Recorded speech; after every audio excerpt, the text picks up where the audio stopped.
Hi everyone, welcome to episode 2 of To Be a Master, a series where I review my own gameplay so that I can become a better player in Pokemon Unite. Today we'll be looking at my next game in the series, Game 2.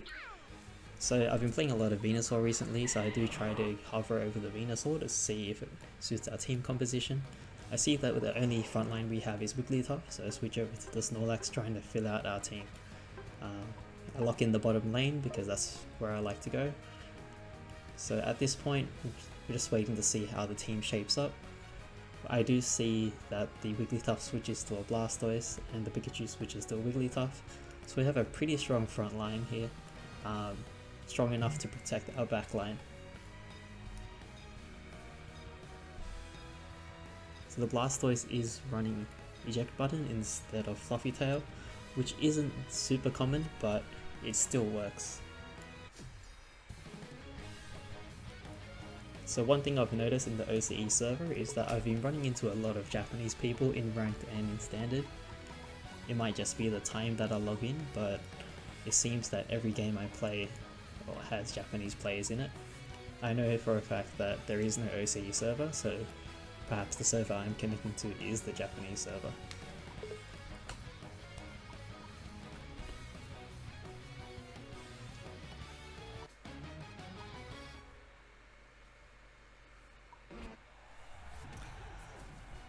So the first thing I notice here is that the Ralts is running an Assault Vest and the Wigglytuff is running an Experience Share.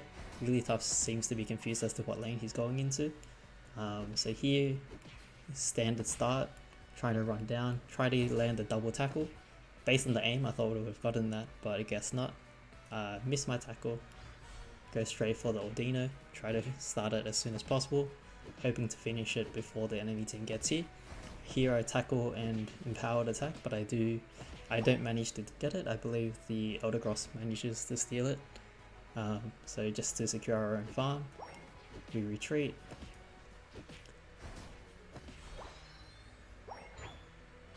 So I take a rest in this bush, trying to keep an eye on the Lucarios, making sure that they don't try to dunk, so trying to get an eye on them. Here I probably shouldn't have tried to get this dunk. I still believe that I had the score shield, have to eject button and then tackle to get the extra distance, otherwise I would have been caught trying to tackle, rest on the point to get an extra little bit of heal, see this Lucario trying to score, so I try to stop him. So just in time for the bees, our Squirtle comes here, we manage to get a lot of the farm. Trying to focus down the Greninja. If I didn't go for the score earlier, I definitely would have been able to take him out right there. Here I try to score, trying to save my life and get a little bit of heal, but I do go down, but we do manage to get the Greninja in return.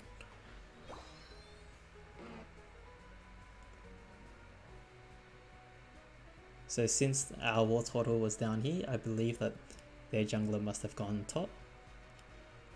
So because I died, I wasn't able to secure the Ordino in the middle, but here I try to help the Bulbasaur secure our Ordino.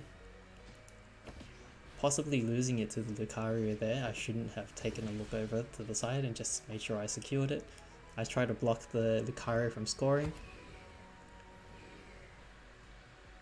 So at 750 we have a little bit of time. At this point I do feel like I usually go for the crabs in the center. But it doesn't look like I am doing it this game. But I do see the Lucario heading up, so I do go for the Eldegoss, but that ends up being a bad idea, and actually underestimate the amount of damage that Greninja does there with his Surf. And the fact that he is already a Greninja is also surprising. It must have been because I died earlier, or he managed to get a lot of farm in between his gank and when he came back down the second time. So because of that, I do miss a lot of the experience from the bees, but we do manage to get a nice big dunk here. We managed to break the point as well just before the Dreadnought, which is great. So here I go, trying to start it up. Our Ralt is at the top, getting bodied by the Curlier and the Crossle. Looks like he's just trying to get whatever farm he can. Looks like he might go down actually, yep. Oh no, he manages to teleport away.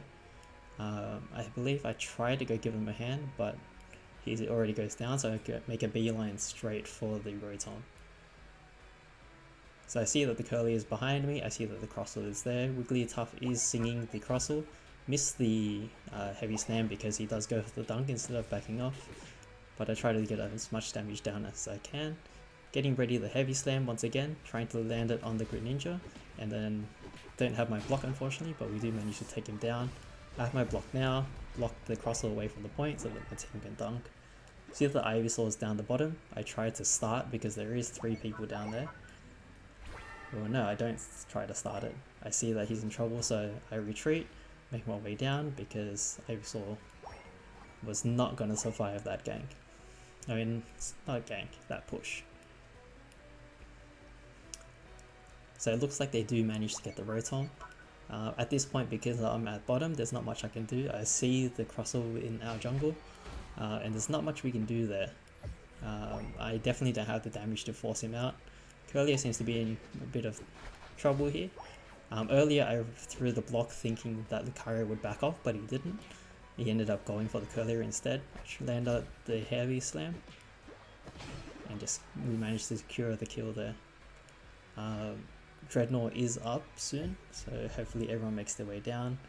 Crossle doing Crossle things up there.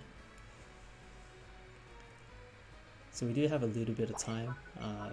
Hopefully one more person comes down. I don't believe we have too much damage between the 3 of us here. So it is 3-on-3 currently. Yeah, Curlier is basically our main damage source currently. It is 4v3. Should have played a bit more passively there since there was only 3 of us and we didn't know where Greninja was. They managed to take down the point. Blastoise hopefully can take down the Greninja. Curlier, our Curlier goes down to their Curlier, and their Greninja manages to take down our Blastoise, which means we probably lose this Dreadnought here, unless the Ivysaur is able to steal it with her Solar Beam. Their Gardevoir throws the Black Hole, stopping us from getting it. Lucario is fighting our Venusaur. I'm trying to do as much damage as I can to the Dreadnought. Hit the heavy slam. Don't manage to get it, I believe. Yeah, there, Greninja manages to steal it with the Surf. So here, trying to, I guess, get a kill on the Greninja, hoping that I get backed up by the Blastoise. Obviously, overestimating the amount of damage I can take, considering that the items I have on. At this point, I still haven't realized that I'm not running Buddy Barrier and Score Shield, so I am not as tanky as I thought I would be. So at this point I do learn that block doesn't really stop Crossle when he's got his Score Shield on, and there my Heavy Slam actually went for the Crabs instead of for Crossle, which is really awkward because I was trying to Heavy Slam the Crossle there. I should probably take a look at my targeting settings to make sure that I am targeting what I think I am.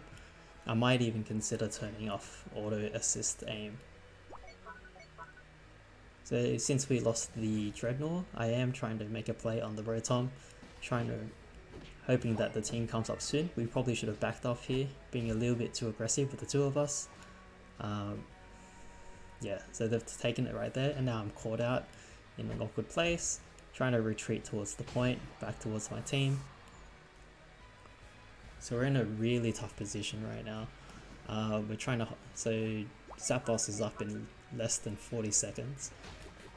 At this point we're trying to save our Unite moves. Put up the block to knock back the Rotom, trying to stop him from pushing it in. We really need to clear this out before the Zapdos spawns, and we do manage to take the Greninja out. So the best thing to do here is take out the Rotom, back and heal, and then head straight for the Zapdos. I'm pretty certain that we're behind, but we will find out in 14 seconds when the announcement comes. Definitely not enough time to take out the Dreadnought, and looks like all our Unite moves are up. So here I am trying to clear the center, and let's just see what the status of the game is. So it's a close battle, which means that we are plus or minus 20. We started in straight away, hoping that we can sneak it out. Blastoise comes in. If he had a fluffy tail, it would be much better, but we don't. Land the block to try and keep everyone out. I'm actually not sure if block stops a Greninja Surf. We do lose the Zapdos though. In hindsight, I probably shouldn't have started the Zapdos there.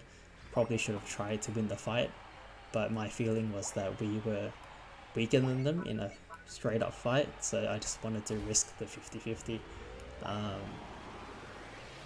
Could have gone either way based on the Pokemon that we have, but I guess they do have a little bit better steal potential because they have the Lucario and the Greninja. Also, their Gardevoir can throw a Black Hole, which can interrupt us trying to get to Zapdos as well.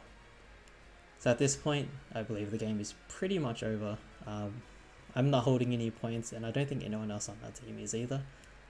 So there's not much we can do to come back from this.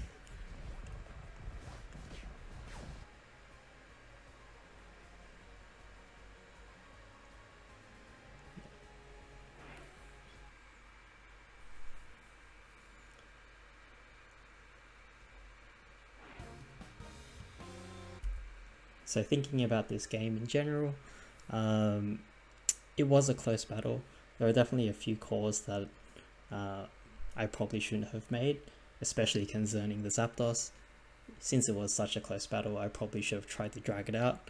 Hope that someone on my team tries to score, apply pressure on the sides.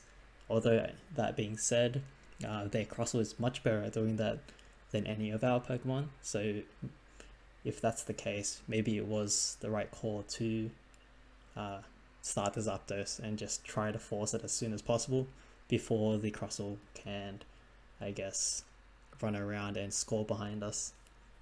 Anyways, let me know what you think, if I made the right call or not. Thanks for joining me for episode 2 of To Be a Master. Please like and subscribe and follow my journey in becoming a Pokemon Master. I hope to see you in the next episode.